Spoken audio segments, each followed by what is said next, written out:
of the capital wealth, and that means 14% is left for rest of the 80%. And also when you look at the incomes, how they've increased, top 1%, their income increased to 275% when compared to other people basically stayed flat or just did not increase at all. And so what we are saying here is that there is corporate tax, which is 35%, it's highest in the world.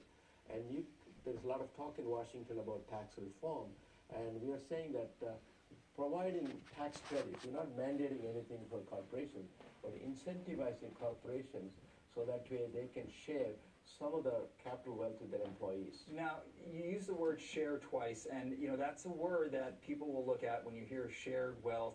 People will take that leap and they'll say, well, that kind of sounds like redistribution of wealth. Well, what would you say to that? I think it is not mandated. A lot of times people get uncomfortable with the fact that the government is telling us what to do. But here we are saying create that incentive. They're already, if you look at the Silicon Valley, which is one of the largest economic engines, and you have Procter & Gamble, you have Microsoft, Google, and then you have Publix Corporation, Whole Foods, all these companies. And recently, Chobani, which is a yogurt company, they have shared 10% of their capital with their employees, because employees are building the company and they should come up with something for their benefit. So you want to give the corporations an incentive to give their employees an ownership stake in the company?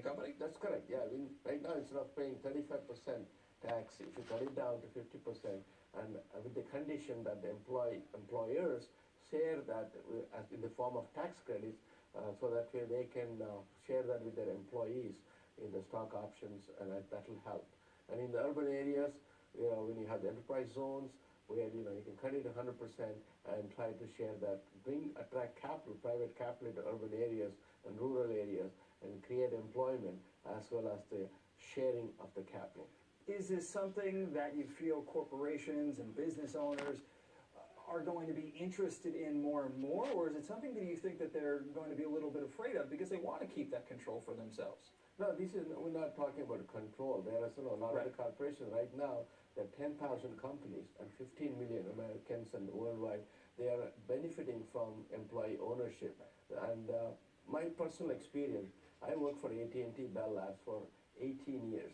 And with my contribution and the company's match, I was able to retire at the age of 48.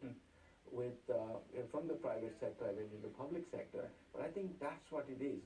And one quick example, if you rent a car, how many times have you taken that for a car wash? Or if you stay in a hotel, how much care you have taken? So ownership does something. It makes the employees work harder and smarter, grow the company. We're going to have to leave it right there. Thank you so much for being on the show. Thank you. Okay. And please stay with us. Much more to come here on